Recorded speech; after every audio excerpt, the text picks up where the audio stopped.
I'm with Spencer Haywood, and we're talking about his documentary, Full Court, Spencer Haywood Story. So, I feel like this documentary has been a long time coming. It has been too long in coming.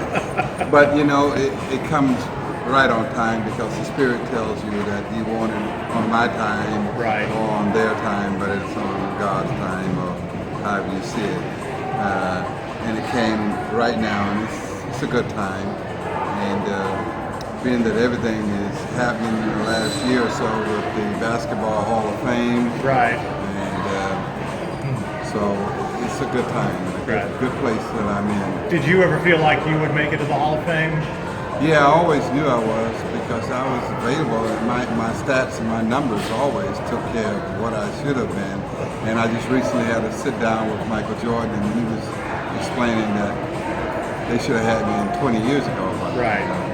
Most people say that, but I couldn't do anything about it because once you sue the NBA, the NC2A, and the ABA, and a lawsuit that went all the way to the Supreme Court that paved the way for all of these players, as well as for Mark Cuban to own the Dallas Mavericks. Because let me explain to the audience that before I came along, you had to wait for 4 years after your high school class had graduated before you could enter in the pro ranks NBA, and no exception to the rule.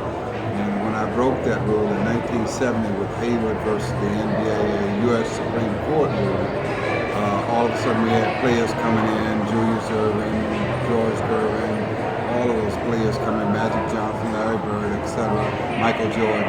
All of them came into the NBA, so we had expansion that took place. And with that expansion, we were able to get from 17 teams to 32 teams.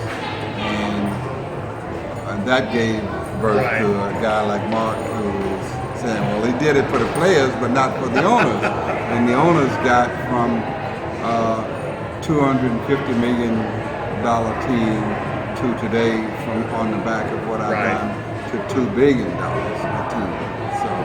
Well, I think when you start suing anybody, you don't make a lot of friends in the beginning. Oh, God knows, and especially if it's the field that you are working in. So for years, the sports writers, corporate, and everyone on the hall decided, well, we'll blackball them and keep them out for all these years, and they won't ever tell that story. So that's why all of this stuff is coming at this particular time, which is a great time. Because, you know, finally this story is being told, and then I got like young guys coming up to me, LeBron and all of them, like, whoa, I didn't know you were that kind of player. But even besides that, I didn't know that you put it all on the line so I could be here. So, and he was explaining to me, you know, you got me, I'm $100 million richer because of you. Which meant that he didn't play for 4 years in college, so he took his 4 years of earning. Not unlike anything else so far. I know here in Texas, you know, like Texas football and Texas basketball, everybody's claiming, you know, maybe they took a loss at that with that deal, Spencer Haywood deal, but not really, because the pool opened up and everybody is seeing. And it's not unlike hockey. Professional hockey accepted Gretzky and all of their players early. Same thing with tennis. Players came in, Capriani, and all of them came in at 15, 18, 19. It was just the two revenue sports, basketball and football, that I made the change on. Because it was the revenue. That was being well, you know, when you go against the business interests and, But at the same time, I mean, you know, you have to earn a living too. And from what I see in the from what I found out in the documentary, I mean, you grew up poor and came from that background, so I mean, Well, I mean, I had a contract, and the Seattle Supersonics would have paid me just not to fight it. And just wait 1 year, and then, of course, go back into the draft, or they would have maintained the rights for me. But I just knew that players were coming, players needed that opportunity to do something for their families and themselves, and to play when they were qualified. So that took on a fight because we had Kurt Flood in there fighting for baseball. Yeah, I wanted to ask how much of an influence that. And then you had Muhammad Ali there fighting Right. for the rights to keep going to Vietnam. So Right.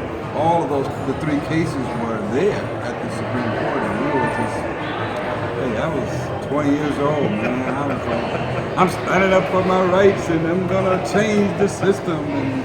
And listening to those older guys, you know, Muhammad Ali and Kurt and all of them, I'm like, well, I'm like these guys. And not knowing that, you know, when the case was finished, Judge Thurgood Marshall said, boy, let me tell you, you're going to be ostracized for years. Well, I understand. I mean, you got called traitor, you got the cultural level. What was probably the worst thing that happened to you coming out of that? Being a traitor, because a year before, when Kareem didn't go to the Olympics, Right. I went to the Olympics in 1968 and brought back the gold for this country and did everything right and made it all happen for us in America. And then 2 years later, I'm like, this traitor. Why wasn't I a traitor when I was Right. saving this country with the gold and keeping the Russians from winning it, you know? You started off in the ABA, and I've heard a lot of stories about how fun the ABA was compared to the NBA. Do you feel like that you had a lot more fun in the ABA? Well, the ABA was much more fun because the ABA is the forerunner of today's NBA. Right.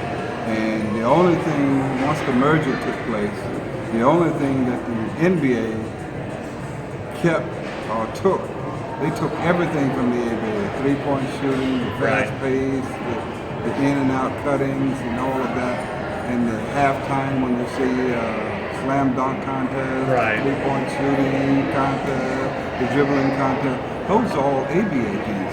The only thing that the ABA was left with was a ball. The NBA took everything else and incorporated it into Right. the NBA and left the ABA with a ball, a red, white, and blue ball. I don't know. I mean, I would think that playing with a red, white, and blue ball would be a lot more fun than. Oh, it would have been so awesome. But you know, because Red back in the owners in the NBA were like, oh no, we can't use Right. the red, white, and blue ball. We have to be more It'd be traditional, like yeah. the ABA, you know, and those renegades. They play ball with a wide open space. We can't have that. We got to have back cutting and so. Well, But yet they took everything. yeah. It's like the NFL when you start spreading everything out, you want more passing than that traditional run game and stuff. Yeah. And it's time just changes Speaking everything. of the traditional run game and spreading out and passing, how you like them Cowboys? Well, I'm originally from Chicago, so I didn't grow up. About the Bears. Yeah, so These boys in this, well, Yeah. especially here in Dallas. don't get me wrong, the Bears could have drafted Dak Prescott. Yeah, Yeah, they yeah, passed him because up. he was way. I know. Yeah. We're still, and now Well. that we're down on our third or fourth quarterback, so. Yeah, exactly. See, and as a basketball fan, I don't feel like it'll ever get any better for me than it was in the 90s with the Bulls. Oh yeah, I was hanging out with some of those guys 2 nights ago. Oh, Lord. I was hanging out with one of those guys that played on the Bulls. Let's see what his name is. He's a pretty good player though. Well, there were some great teams there, but we always talk about basketball that in the sense that as much fun as it is now, kind of the ABA of the 70s, the 80s, and We had dinner last. you had dinner with that guy the other night. Oh, that's Michael Jordan. Oh, wow. So we set up and talked about this ruling, what it meant for him. Right. And he also knew my history as a player. One of the guys that really was sharp Right. on it. So he's becoming my guardian angel and getting the word out to all of the young players. In fact, I'm going to be going down when I leave here. I'm going to be going to Charlotte, to the Charlotte Hornets, speak to the team, play some golf with them, hang Well, out. don't let Michael take you for too much. No, I know he's going to take me. He's going to take me because he's a golfer, and I'm a pretty good golfer, but he's got real skills. What, like you said before, you have a lot of players coming up to you now, thanking you for paving the way for free agency, but you know, we still deal with the Well, the NFL has not. No players have stepped up and said, "Hey, how you doing, brother?" Cam Newton, all those guys came in under my ruling. Well, I don't know about the NFL. They don't seem like they want to. They don't like groundbreakers. Oh no, no. But we deal with so many controversies now when you can leave college. You know, you used to go straight from high school to the NBA. Now you have to wait a year. But they all came in under that rule, right? Haywood versus the NBA. Right. That's my rule. But what would you say to young players? I mean, do you think that they should stay in college for a couple of years, or? Well, I kind of, you know, you want players to be able to have the freedom, but it takes away from the college game, right? Because that's a place that you learn to hone your skills in and get your game together. So I look at it and say, well, you know, what is 1 year to give to your skill set? Right. To develop your ability to be with others and deal with others. Because I mean, these are rare players. Kobe Bryant, LeBron James, Kevin Garnett, Moses Malone. Those guys in rare, you know, we had a lot of guys come out of high school but failed. Right. So I just think that for the good of the game and for the business of the game, it helps to develop your skill before you go into the NBA. And they says, well, okay, well, you know, what if a guy come in early? He's gonna develop in 3 years. But how do you justify that to a ticket buyer, right? A mother or a father who worked real hard to get a ticket to the game, and your player that you just drafted is sitting over there in the street clothes, and they say to you, don't worry, he's going to develop in 3 years. Well, let me come in free for 3 years. Right. So that's the difference. Well, you know, I mean, it always boils down to money. Yeah, but that is about the game itself and the integrity of the game. That was part of the new collective bargaining agreement. Right. But they accepted the 1 year ruling, you know, so it was a good thing. So I do have to ask about this because this is, you know, again, this groundbreaking case that led the way for free agency to be able to make money, which I think also kind of leads to what they're dealing with now with college players and likeness rights in a video game, and you know, yeah, and all of that has gone through the court system. Do you side with the players on that? Oh, of course I do. Okay. Because my likeness is being abused. Ed O'Banion has his case. Right. In Northwestern University. Right. I mean, I understand. They had a great case. I don't know how that case was lost because they were talking about just the union, so players could be protected. Right. Because so many players play football in college and basketball, and they tear up a knee or have an injury, a concussion. But once that scholarship is gone, you are out. Right. You don't have no medical. You don't have nothing. So it's just so unfair because you're looking at the revenue that the universities make. I mean, why can't you take care of the players who make that revenue for you? Well, I would ask the question, how much money do you really need to make that you're not willing to take care of these players? Right. Especially and they say, by the way, we are a non-profit. Yeah. I mean, if you're not for profit, wouldn't you want to take care of your players who, I mean, these are the workers who created your job. Right. So, I mean, back in 54, when was it? He set up this student athlete. Right, the whole, And then he came back and later, after he retired, and said he was wrong. He was wrong. Yeah. Well, hello. There's the argument right there. Well, I was when I finished the documentary, that was the first thing that came to my mind is we've got all this stuff talking about players getting paid while they're in college, and I understand the argument that you get a full ride and you get a free education and all that. Well, that's one thing, Right. But again, if you lose your scholarship, you're not going to get to continue with your education. You can't do that? Yes, you have to get something. Also, one other thing that most people do not understand. If you have a serious recruit coming in, or 2 or 3 recruits coming in from high school, they eliminate those scholarships on the back end of those players that are already in college. Right. And they out, these guys are out anyway, or girls, whoever, they are out. I'm bringing in my new people. Right. So it has to be something in this day and time that the NC2A and NC2A Board of Governors and members can come up with to take care of his players, because it's just so unfair. Right. Well, it's still not a popular thing to say, but I think after you won your court case and paved the way, I think if anybody has the right to say it, I'm the guy. Yes. Absolutely. What's the best advice that you could give to young players going into professional sports from your experiences? I mean, I think first and foremost, you got a horn in your skill. I mean, nothing against AAU, but guys coming in now,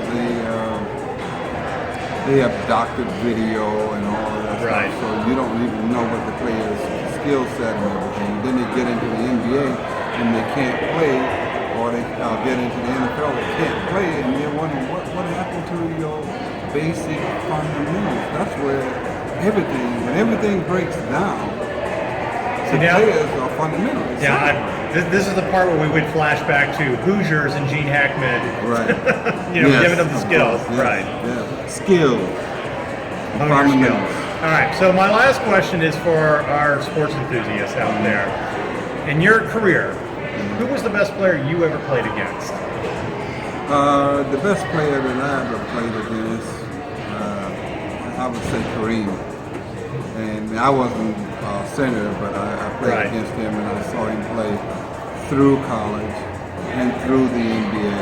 And I played with him in the 1980 championship. He was something special. And then as you progress into the Jordan era, by far, Michael Jordan is the best. But see, the thing that young players don't know, they wear the number 23 and they pose and do all that. Right. But the thing about Michael Jordan, he had skill set with his fundamentals. Dean Smith, he taught him fundamentals. So everything else was like, he brought the flair, the game, the long shorts, the flair to the game. So you see that. You see that. Well, one of the things that, growing up watching Michael, being from Chicago, I loved how when he couldn't do all the dunks and was getting older, he became that post up. Right, that shooter. Skill set. Exactly. Really rolling off picks. Because that's where the skill set for young players, you must develop your fundamentals. It's like life. You can't do anything in life without fundamentals to live. Right. So why would you think that sports are different or music is different? I mean, or life is different. You have to develop that. That's your fundamentals. That's why they call it fundamentals.